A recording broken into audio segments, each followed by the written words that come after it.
The sun was gone, vanished, leaving behind a cold, dark world. People called it the Age of Dusk. They huddled around glowing crystals, the only source of light and warmth. The crystals, remnants of a forgotten time, pulsed with an eerie glow. They lit homes, streets and faces, casting long, dancing shadows. Lila, a young scavenger, knew nothing but this twilight world. She had grown up in its eerie silence, the whisper of the wind replacing the chirping of birds. She remembered her father's stories of the sun, a distant memory. He described its warmth, its light, a time before the endless night. Lila longed for the sun her father spoke of, a sun she had never seen. She dreamed of a world bathed in its golden light, a world free from the cold grip of perpetual dusk, a world she knew only from stories. But even the crystals were dying. Their light, once vibrant and strong, now flickered like dying embers. Panic spread through the surviving cities like a virus. The thought of returning to absolute darkness, a darkness that chilled the bone, terrified everyone. The elders, keepers of forgotten knowledge, spoke of a legend of the eternal sun, a source of unimaginable power. It was a whisper, a myth passed down through generations.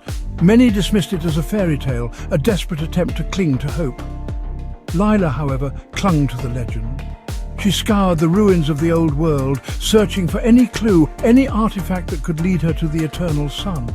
She braved crumbling buildings and desolate landscapes, her only companions the dying crystals and the ghosts of memories.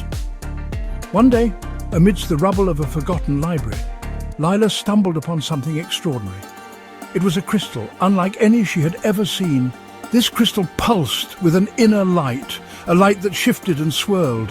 As Lila touched it, a holographic map sprang to life, illuminating the dusty chamber with the promise of the eternal sun. The map was intricate, filled with cryptic symbols and winding paths. It spoke of a journey fraught with danger, a journey to the edge of the known world. But Lila didn't hesitate. The dying light in the crystals reflected the dying hope in the hearts of her people. She had to try. She set off, following the map's luminescent guidance. She traversed treacherous mountains and navigated through desolate wastelands. She fought off ravenous creatures, mutated by the lack of sunlight, their eyes burning with a desperate hunger. Through it all, the crystal pulsed with its steady light, guiding her, urging her forward.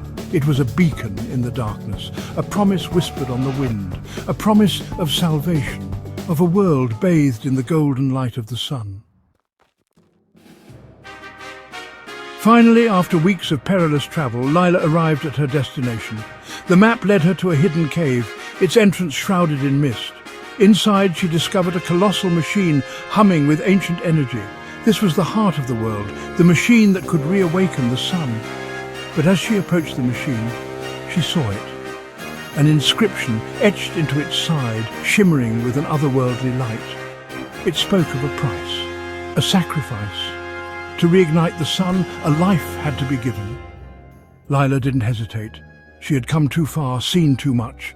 The faces of her people, their eyes filled with a fading hope, flashed before her. She knew what she had to do. With a deep breath, Lila pushed the lever. The machine roared to life, bathing the cave in an unbearable light.